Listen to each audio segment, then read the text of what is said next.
Is it possible to have a private language? Yes, I can at least have a private language. Then tell me about yours.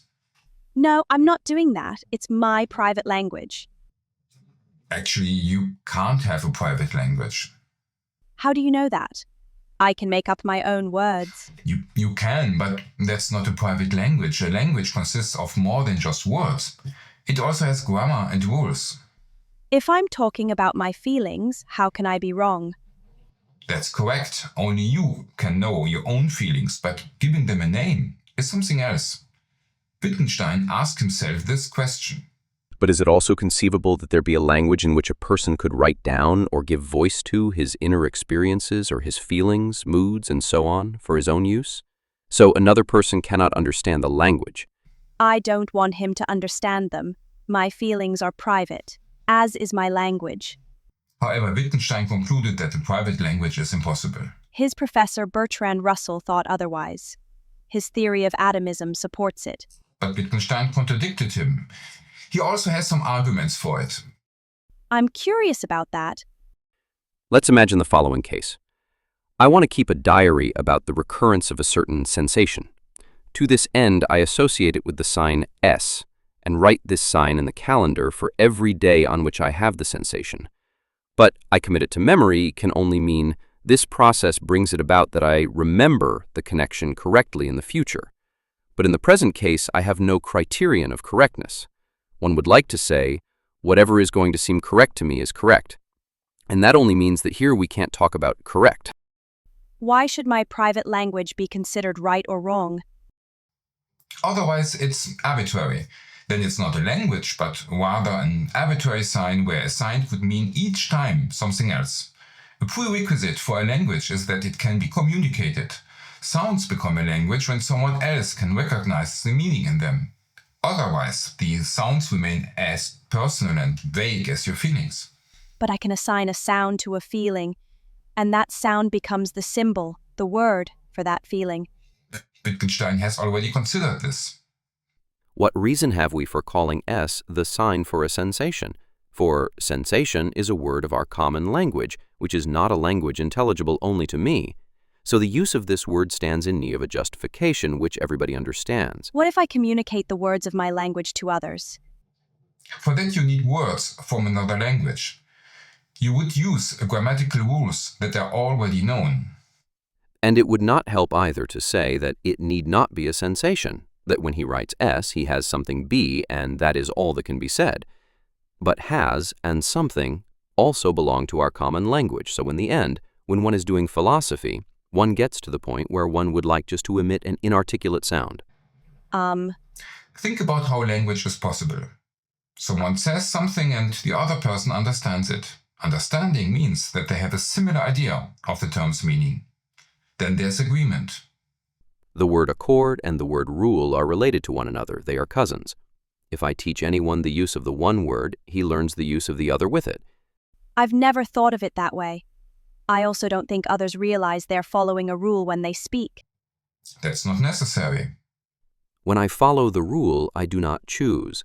I follow the rule blindly.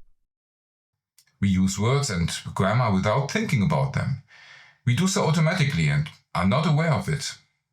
That's why following a rule is a practice, and to think one is following a rule is not to follow a rule, and that's why it's not possible to follow a rule privately. Otherwise, thinking one was following a rule would be the same thing as following it. I can believe whatever I want. What's the difference between believing something and doing it? Well, if you only believe that you are doing something, like speaking, then you're not actually doing it. Believing that the other person has understood you doesn't mean that they have. I can talk to myself too. Yes, but you learned the language from others. Then your conversation is private, but not the language itself. Where would your private language come from? But justification consists in appealing to an independent authority. But surely I can appeal from one memory to another.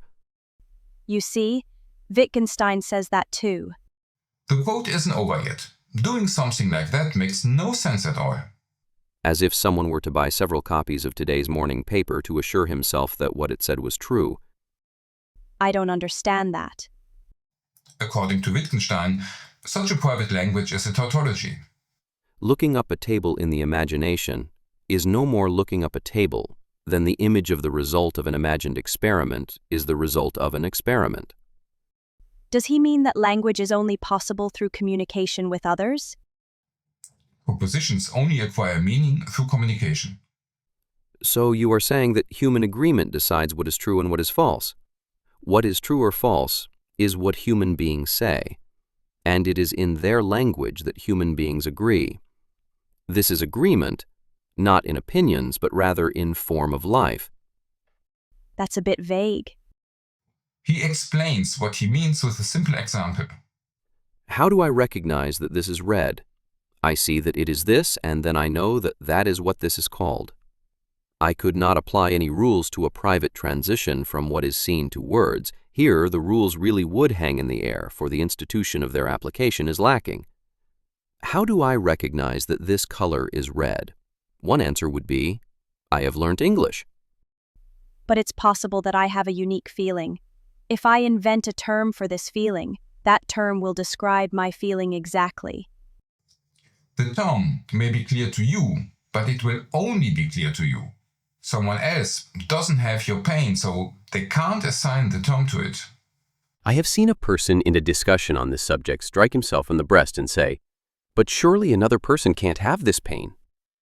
The answer to this is that one does not define a criterion of identity by emphatically enunciating the word "this." Rather, the emphasis merely creates the illusion of a case in which we are conversant with such a criterion of identity, but have to be reminded of it. A word only acquires its full meaning in context.